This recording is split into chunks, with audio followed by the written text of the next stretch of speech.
Attaf intéresse, vous intéresse, puisqu'elle a annoncé la semaine dernière qu'elle était devenue SDF, qu'elle n'avait plus de travail, plus d'emploi. Elle a mis en accusation d'ailleurs son ancien patron également d'AB Productions. Mais nous, ce soir, on a décidé de s'intéresser à ce qu'elle fait aujourd'hui. C'est-à-dire qu'on la voit dans la presse, on la voit dans TV Mag, dans Télé Loisirs, on la voit sur France 5, on la voit sur Direct 8. Et si tout ça n'était qu'un gros plan de communication, c'est la question qu'on s'est posée. L'enquête est signée Julien Launay.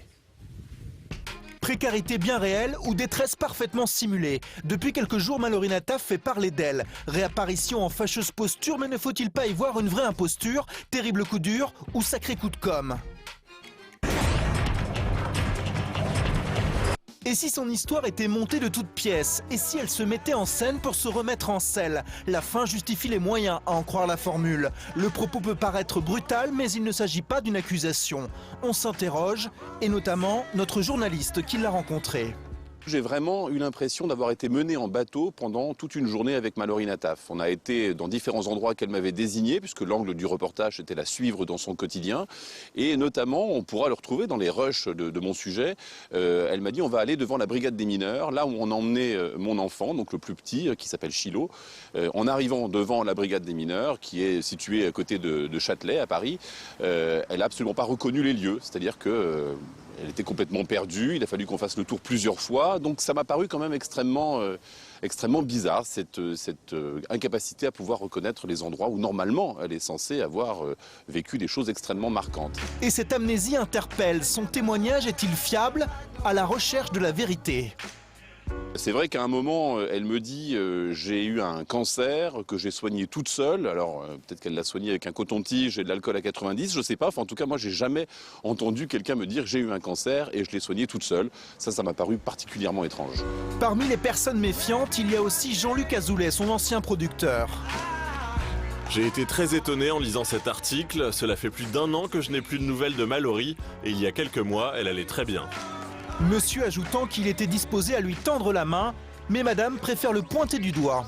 Donc Jean-Luc Azoulay est quelqu'un de mauvaise foi et c'est un menteur, puisqu'il y a 2 ans, pratiquement jour pour jour, j'étais dans son bureau. Je lui disais s'il te plaît Jean-Luc, tu me dois beaucoup d'argent parce que 14 ans de diffusion sur le câble, sur 3 chaînes, sans 1 euro de rétribution. Je lui demande 5 000 euros en lui disant tu me dois tellement d'argent Jean-Luc et j'ai vraiment besoin de cet argent pour aller engager un avocat. Et Jean-Luc Azoulay, à partir du moment où je lui demande qu'est-ce qu'il m'a répondu, et il a 1000 mètres carrés à Neuilly, il m'a dit Mallory, j'ai pas d'espèces, c'était tellement surréaliste, il m'a dit je n'ai pas de fonds propres. Cet homme est juste ce que j'aurais jamais dû douter qu'il n'a jamais cessé d'être, c'est-à-dire un escroc tout simplement. Le mot est lâché, la voilà incisive pour ne pas dire plus. Un autre registre, apparemment, il y a comme un certain décalage. J'ai parlé avec elle à l'issue de l'interview qu'elle a accordée à Jean-Marc Morandini et je lui ai dit que j'étais très surpris parce que, comme on peut le voir dans le reportage, elle est très exaltée, hein, elle hurle contre les policiers qui se promènent dans la rue. Paris est à vous, mais Paris ne sera plus à vous bientôt. La police va lâcher Paris.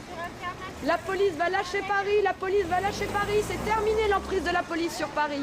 C'est fini l'emprise de la police sur Paris. C'est terminé, messieurs, dames. C'est terminé la police mafieuse.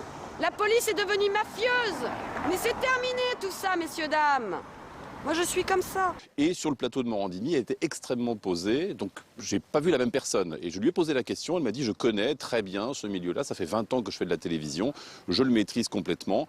J'ai cru voir dans cette révélation, dans cet aveu, le fait qu'elle avait vraiment organisé un plan de com.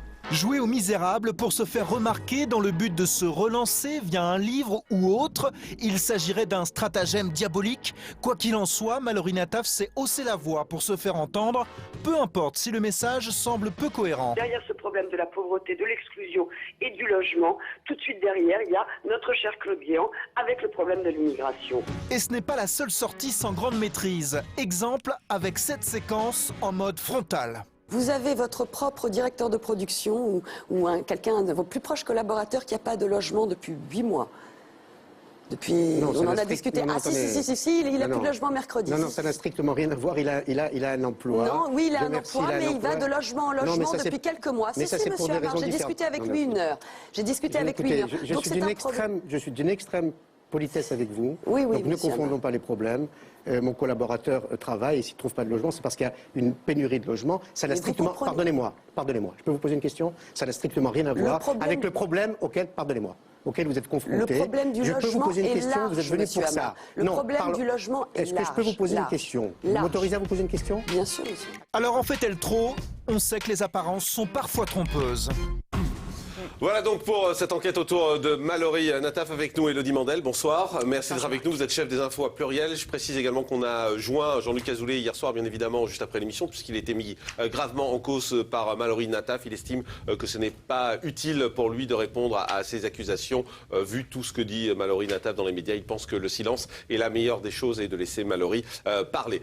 Élodie, vous suivez cette affaire depuis la fin de la semaine dernière, quand Mallory